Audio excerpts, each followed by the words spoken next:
wonderful leading us to worship the Lord.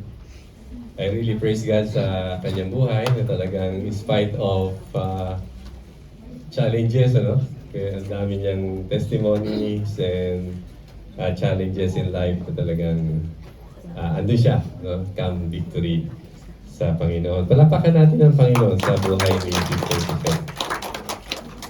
Actually, supposed to be next Sunday, I will be speaking sa dito, supposed to be. Pero in advance ng Panginoon eh. Actually, when we were in Philippines, naaalala ko si Weng. So,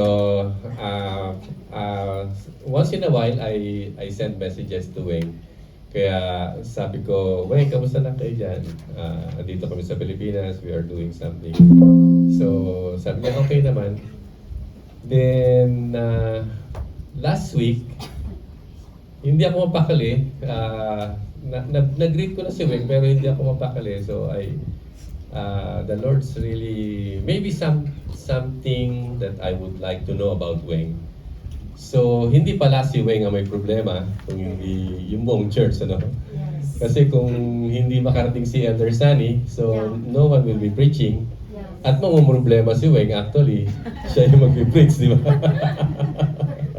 So that's the, and then praise God, I really take God's prompting and leading upon me to text her. Sabi ko, Weng, how are you and how's the church? Kamusta na? Sabi niya, okay naman, Pastor. Pero okay ka ba na available ka ba? Sabi niya. Sabi ko, bakit? Kasi si Elder Sunny cannot make it. So, nasa hospital si Japet and then so sabi ko, I think you need to talk to Elder Sunny. I'm available, sabi ko. No problem. So just let him know that I'm available. Just let me know kung talagang pwede. Then finally, Elder Sunny told me. Hallelujah. Then finally, actually si Elder Sunny ang coordinator lahat ng mga preachers dito sa GLCF. Then he told me, sabi niya, Pastor Chris, praise God that you're available. So take my slot and then I cannot make it because I'm in the emergency. Jabet was in emergency room, so I cannot do ministering to them. So finally, the Lord allowed me to come here in spite of so many things. Then so ngayon and then next Sunday, magkikita-kita tayo muli. And then sa December 14 again. So, and then praise God, yung room namin at 1503,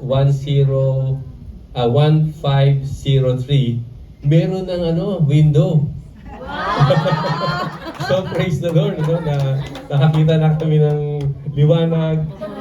And then finally, we talked to the receptionist last night. Sabi ko, pwede bang I can book this room next Sunday and December 14? Sabi niya, no problem, just let us know. So, kaya sabi ko, maybe kausapin ko si Weng, Weng, pwede ba i-book na natin yung room na yun hanggang next year? So, praise God. Hindi malamig, not freezing, kasi yung simula nung nagpunta kami rito, I think sa September, and then October, lahat ng aming rooms talagang parang nasa Alaska ka, no? Freezing, no? So ngayon ay senior na tayo di ba? So ayaw natin na malamig. So hindi, senior na kami pala, kayo medyo bata. So yun ang nangyari. So kaya yung room 1503 talagang suitable for me and Merlin na hindi malamig, hindi mainit, and just kaya hopefully you can book that in advance. Kaya I really praise the Lord for that thing. Kanina medyo nalito kayo sa iba yung ating scripture reading. Usually we read the scripture yung 1 Samuel 17, yun yung natural na ginagawa nyo rito. But I changed, so huwag kayo magsusumbong kay Pastor Sino, kaya kay Elder Sammy, kung sino man. So I changed the format. So based on what I would like to talk about this morning. So, let's pray together bago tayo mag-umpisa ng ating pag-aaral ng salita ng Diyos. Let's pray.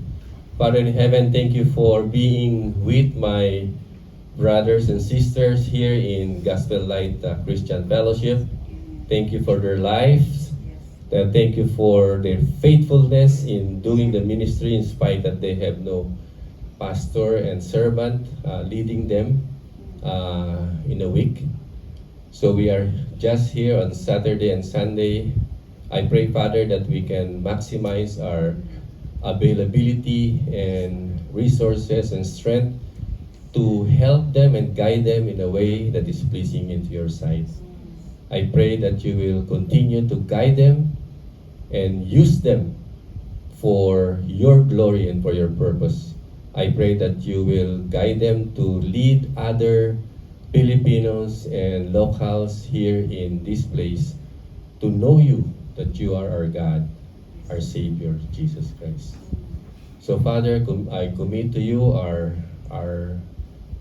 study of your word, and I pray that you will guide me to minister to them through this word, and especially in application on how we can use your word to inspire us to walk in a newness of our life and to walk in faith in you, that you are here with us, leading other people for your glory and for your purpose, and leading our brothers and sisters in the Lord for your glory and for your honor. And this I ask and pray in Jesus' name. Amen and amen. An archaeologist, alam niyo ba yung archaeologist? No? An archaeologist was digging in Israel last week. Ano? Archaeologist yung naghuhukay ng mga remnants and mga patay, no? So nagdidig sila. So in Israel last week. Then he came upon a mummy, hindi yung mummy, hindi yung noodles, no? Yung kinakain natin. Hindi yung mummy rin na nanay, no? Na mami yung patay, no, na punong-puno ng balot na tissue ba? Hindi, no, damit, ano. So he came a mommy, and he called the person in charge of the prestigious museum. He said, I discovered a 3,000 years old mummy. A man who died of heart attack. So then the person replied, bringing him in check it out, sabi niya gano'n. So sabi niya, dali mo rito. So I would like to see that mummy, no? And then after that checking, a week later, a person in charge of the museum was amazed, no? The person called the archaeologist and said, you know that you are right. Sabi niya gano'n. That mummy died on the right age, sabi niya, 3,000 years old, and the cause of death, you are right, heart attack. Nagulat yung ano, no? So how on earth that you know about that mummy? You know? Sabi ng archaeologist, very easy lang, sabi niya ganyan. There was a piece of paper in his hand, and it is written 10,000 shekels on Goliath. Nakuha nyo? Tumaya siya ng ano eh. Nagpustahan sila eh. Tumaya siya 10,000 shekels. Natalo siya eh. Kaya, na-heart attack siya, di ba? So, hindi totoo yun. Ano? So, sa internet, maraming ganyan. Kung gusto nyo makita, maraming mga kwento na gano'n. So, I get this in the internet, no? So, it's not right. na merong mami na gano'n, na merong pera. So natalo siya, no? So we know everything, lahat tayo, no, that the David and Goliath story is a very, very best story in the Bible, di ba? Kung mapasahin natin sa Old Testament, nandyan. So we know that itong story ito is very familiar. So I know, alam niyo yung ating story. And then sabi nga ni Suzette kanina, hindi pala itong 1 Samuel 17 yung ating scripture reading. Binasa ko from verse 1 hanggang sa huli, sabi niya. Yung pala hindi, ano? Sabi niya gano'n. So 1 Samuel chapter 17 is about fighting, no? What to fight and how to fight. So ano ang ipaglalaban mo at paano ka makikipaglaban. So yun yung ating pag-aaralan. So what to fight and how to fight. So there's a lot of metaphors in the Bible, no? Yung ibig sabihin mga talinghaga, fight the good fight, yung binasa natin kanina, no? Weapons of warfare, di ba? And then armor, soldier banners na andyan lahat, polls, battles, victories. So makikita natin about fighting, you know. So basically, 1 Samuel chapter 17 is about fighting the good fight. Nandyan, how we fight or what we fight for. So, I don't know kung ano yung mga battles natin, ano. Lahat tayo may mga battles. So, yesterday may battles yung sila Weng, then kung paano nila dadalhin yung ating kaibigan na heart attack, di ba? And then, paralyzed half body. So, maaaring that kind of heart attack is a battle, di ba? Physically, pwede. No? So, itong kay David and Goliath is more on physical battle. Pero meron din tayong battle emotionally. So, yung struggle natin. So, paano siya is the only breadwinner. Then, meron siyang anak, may sakit din. Then, how can she help yung kanilang daily sustenance? That's a battle. Yeah. Then, meron din tayong battle sometimes yung asawa natin, naiwan natin. Then, about marriage is a battle. Is really, how can we fight against that temptation? Yeah. Maaring naandito ka, you will be tempted. Naandun yung asawa mo, maaring matempt siya. Diba? So there's a lot of battle that we need to understand and how we can overcome that battle. So we see in the Bible, kita natin dito, what we are fighting for. Ano ba yung ipinaglalaban natin? Ano yung dahilan kung bakit tayo nakikipaglaban? So how David engaged in that arm-to-arm combat. So ito hindi emotional problem, hindi sa pamilya, but is a hand-to-hand combat. Is a military combat. So wala mga baril during that time. So maaring sword, maaring spear. So talagang hand-to-hand. Talagang pagalingan, palakasan. So yun yung pakikipaglaban. So when I studying this scripture, I remember nung 2016, after our global discipleship conference nung January 30, 2016. So one of our deaconess wants to buy our house in San Jose, Bulacan. So sabi niya, Pastor, I would like to buy your house and lot sa San Jose, Bulacan. So I will be for good from Singapore to Philippines. So I want to buy your house. So finally, after our conference, pumunta kami doon sa San Jose, Bulacan. Pinuntahan namin yung bahay. We came to our house. And finally, pagtingin ko, bukas yung pinto. And then someone watching TV, wala naman kaming TV, television noong time na yon. Then someone watching television, and then someone, merong tao sa bahay. So immediately, sabi ko, pumatok akong ganun. Sabi ko, oy, nakita niya ako. Then finally, lumabas siya. Sabi ko, who authorized you to stay in my house? This is my house. Sa amin to, nakasara, no? Closed. Sabi niya, I'm renting this house to barangay captain nung ano nun. So yung barangay captain, dahil siguro no one is there, wala, then pinaupahan niya yung barangay captain. Doon sabi niya, you go to barangay captain and talk to him. So pumunta kami doon, kasama ko yung my brothers and my sisters-in-law, tapos yung Diconesa, and then marami kaming kasama nandun. Then finally, sabi ko, Captain, sabi ko gano'n, may umuupa ng bahay ko, sabi ko. Eh, ikaw daw yung ano doon, may-ari, sabi niya. Oh. So, to cut the story short, sabi ng barangay captain, don't talk to me, talk to home mortgage. Pinapunta niya ako sa home mortgage. To cut the story short, yun yung nangyari. So I need to provide, sabi ng home mortgage, if you want to redeem your house, I want you to pay in full. Kasi ano yun 25 years to pay. So ibig sabihin from 1992 hanggang 2016, so 2016 yun, fully paid na namin. Pero sabi niya, fully paid, ang halaga lang niya 198,000. Ngayon, ipupully paid ko, magiging 700,000 pesos.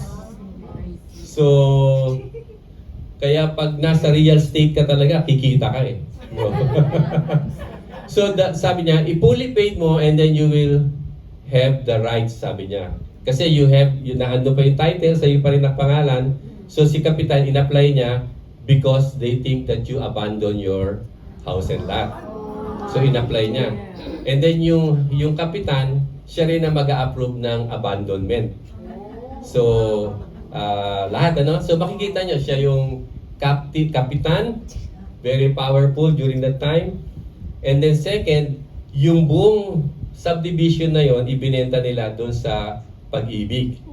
Sa kanila yon, no? Ibinenta niya. So sila yung previous owner, and then siya yung Kapitan del Barrio. And then I know when we were there before we came to Singapore 1998. Kasi 1999 pumunta rito, natalo siya sa pagiging kapitan ng barangay. Yung nanalo, sinunog niya yung jeep eh. Oo. So ganun katindi, no? So ganun yung struggle namin. So this story is like that, no? David versus Goliath. So in 1 Samuel chapter 1 verse 17, 17:1 to 3, David facing the giants of his life. David facing the giants of his life. Ilagay mo yung pangalan mo doon. Pastor Chris facing the giants of his life. In verse 1, sabi dito, actually hindi ko nagagamitin yung word na Palestine ngayon lang, ano? Kasi baka magkaroon tayo ng problema, di ba? So now the Palestine gathered their armies for battle, that they were gathered at Siko, which belonged to Judah, and encamped between Seko and Aseka in Epes Damin, and Saul, the men of Israel, were gathered and encamped in the valley of Elah, and drew up in a line of battle against the Palestine. So yung verse 1 tsaka verse 2 yun. So dito wala. Eto na, naandyan, ano? So, and the Palestine stood on the mountain on the other side, and Israel stood on the mountain on the other side with a valley between them. And there they came out from the camp of the Palestine a champion named Goliath of Gath na andun. So naandun yung kampo ng mga Goliaths, nandito yung kampo ni Saul. Then naandun yung, kasi mountain yun valley, nandyan, no, malalim. From the mountain, bababa siya ron, at naandun siya, makikita mo, na sumisigaw. So in verse 4, makikita natin dyan, Goliath, sabi niyan, is 6 cubit in the span. That will be dalawa no? Yung 6 cubits in the span, dalawa yung ibig sabihin nun, ano? Sa Old Testament, Hebrew, that will be 9 foot inches, 9 foot 9. Ibig sabihin, 9 foot 9 inches. No? Ang taas, ano? Yun sa Old Testament, sa Hebrew. Sa Septuagint, yung from Hebrew to Greek, sabi doon, 4 cubit in the span, that will be 6'9". No? 6'9". Ang laki. 6'9". Imagine na lang natin, papalitin lang muna natin, palakihin muna natin si Raymond. Siguro, ganito kalaki, no? Mataas, ano? Imagine mo yung gano'n, ano? You are fighting that kind of person, no? Tallest anyone here in this hall, pinakamalaki, di ba? So, ibig sabihin, walang ganun sa atin. Walang 6'9 dito. Ako, 5'7 na ako eh. Wala dito, no? Makikita lang natin yun sa US, mga NBA, tsaka PBA, di ba? So, I will put my $10,000 doon sa ganung klaseng tao, di ba? Malaki, di ba? So, in verse 5, sabi dyan, hindi lang siya mataas, hindi lang siya malaki, hindi lang siya matipuno. In verse 5, he has a bronze helmet on his head and wore a coat of scale, no? Meron siyang bronze helmet, meron siyang armor, bronze, weighing 5,000 shekels. Napakabigat. 5,000, imagine mo na lang yun.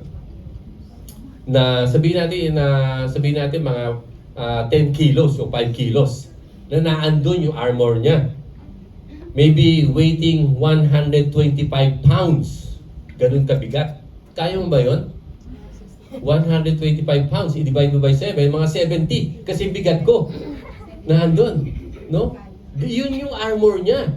Yun yung helmet niya. Yun yung kanyang nakalagay sa kamay. And then sa verse 6, sabi niya, on his legs, nasa legs niya, meron siyang bronze greaves. O greaves. Graves.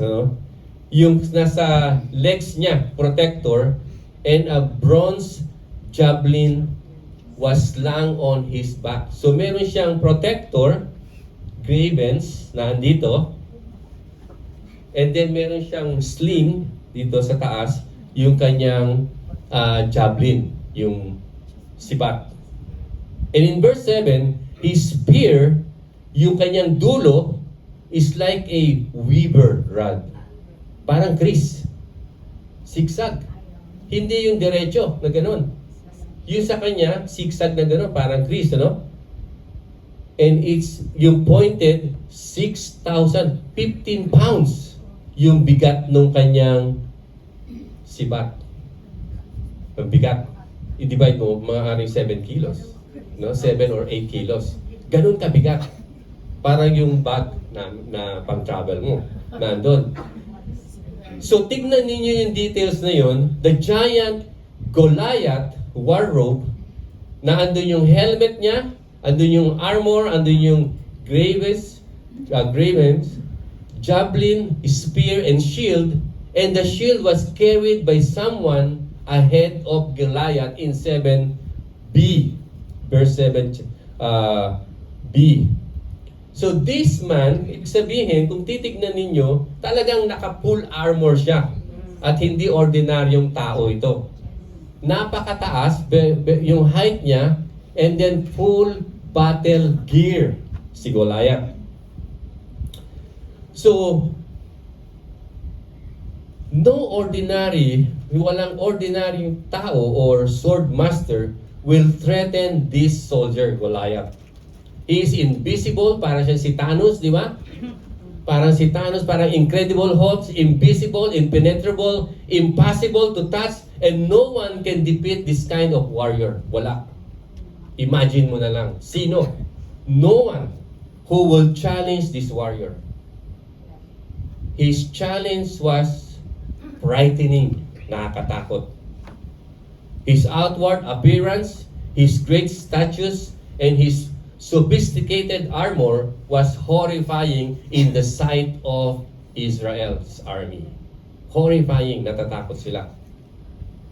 And then suddenly, right after the description of Goliath, no, invisible, impenetrable, impossible to defeat, based on our text sa 1 Samuel 17, na andyan, makikita natin, the statement of Israel tells they were dismayed and they were terrified. Siguro pag nakita natin yun, no? Na andyan yung vast armies of Goliath, and then eto si Goliath, talagang full armor, then who can defeat this kind of army? And who can defeat this kind of person, giant? Then, makikita natin, a new character was introduced in verse 13. His name was David, one of the 8 sons of Jesse. Hindi natin babasahin ng yung sunod-sunod, but in that verse from before verse 13, Jesse's 3 older son, o oldest sons, has followed Saul to the war. So ibig sabihin meron siyang 8 sons, and then yung 3 followed Saul's, yung King Saul, si King Saul's, on that war. And in verse 15, but David went back and forth from Saul to tend his father's sheep at Bethlehem. So ibig sabihin, si David, pabalik-balik, no? Punta sa battle, punta sa mga kapatid niya, and then punta dun sa sheep niya, dahil si David was a shepherd boy, no? Si David. So hindi siya nakikipaglaban, yung kanyang kapatid lang. David was a little messenger boy, food carrier, shepherd boy na andyan. So naandun lang siya to bring food for his brothers. Dahil nasa labanan sila for 40 days, kung babasahin nyo.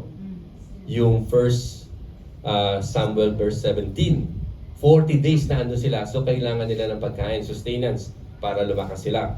So si David, siya yung carrier doon, food carriers, and then at the same time shepherd boy, in out to bring food for his brothers. And in verse 23, as he was talking with them, his brothers, behold, Goliath,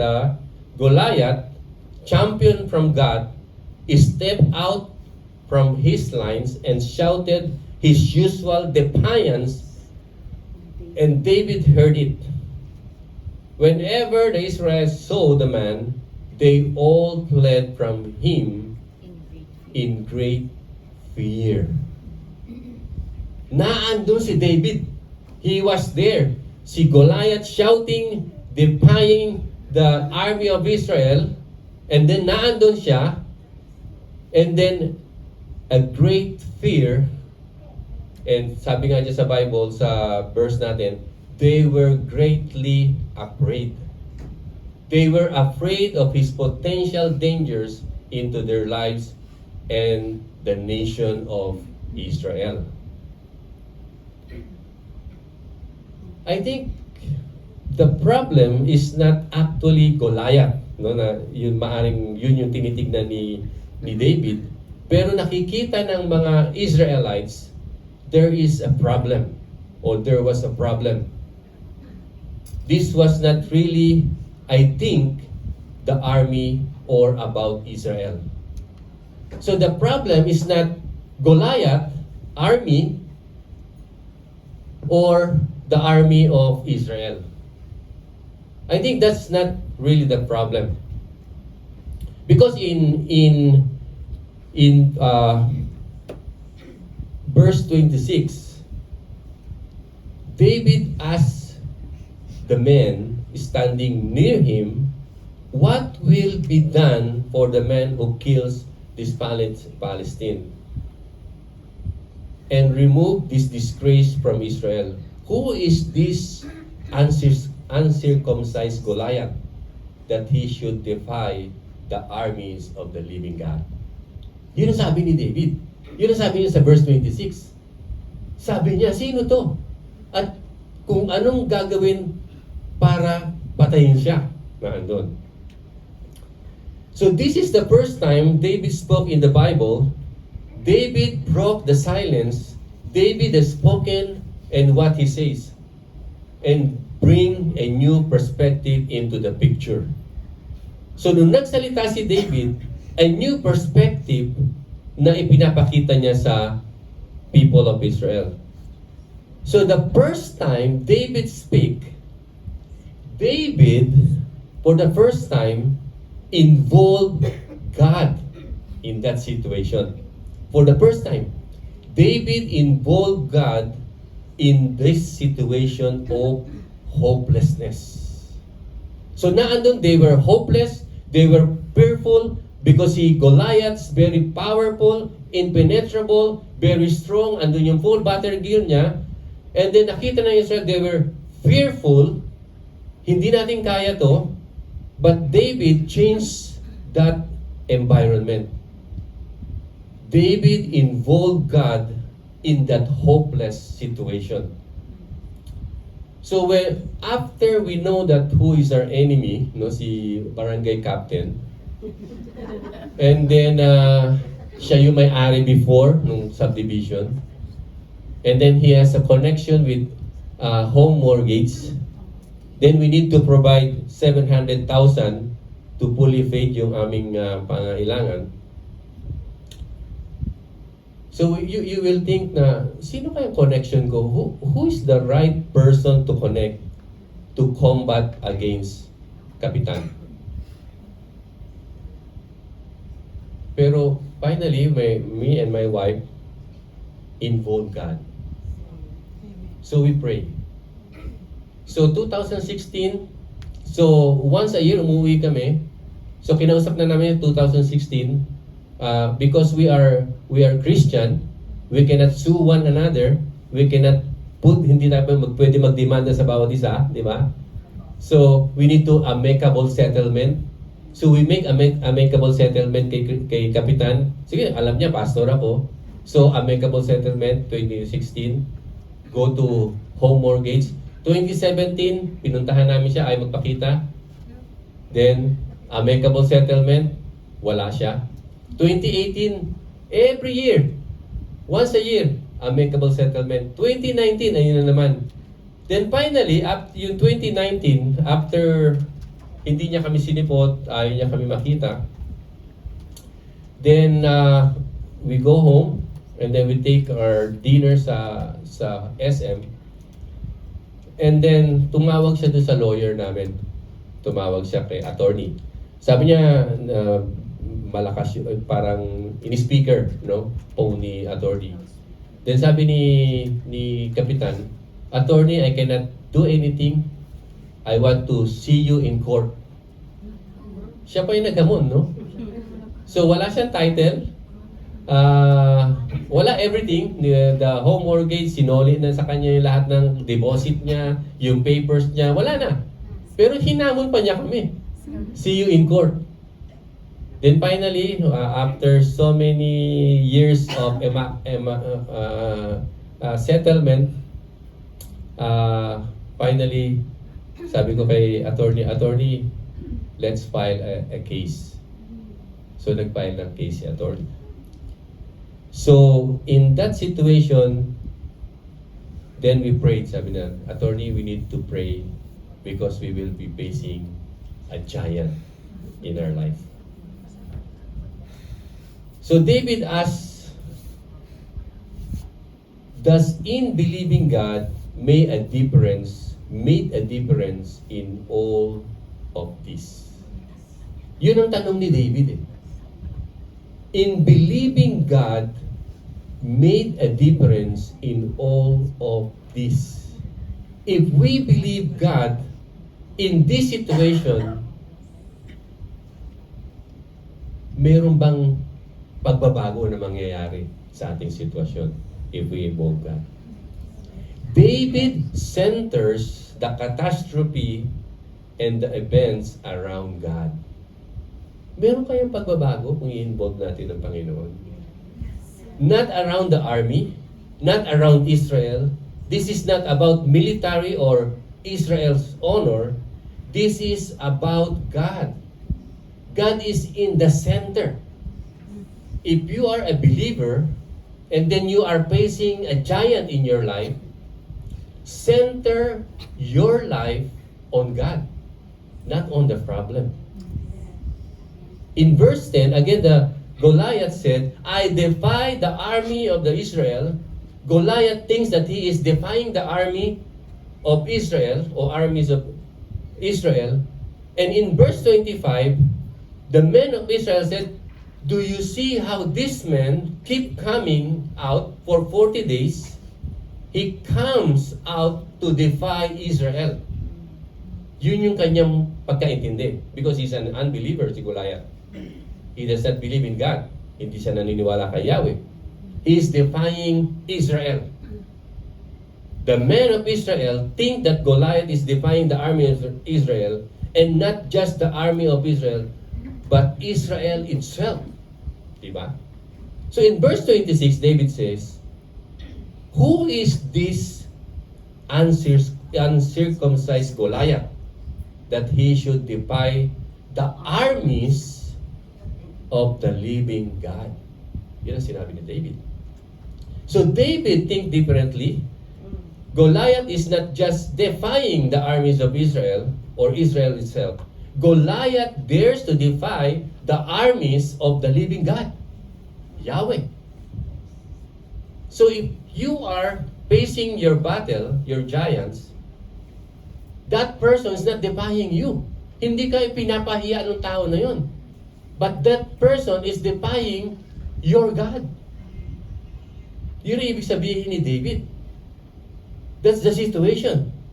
So in the ministry, when your character is attacked, sa ministry natin, when you are in the ministry, when you are in other places in your respective responsibilities or work, if someone is defying you, if someone threaten you or attack your character in the mission or when you are sharing the word of God,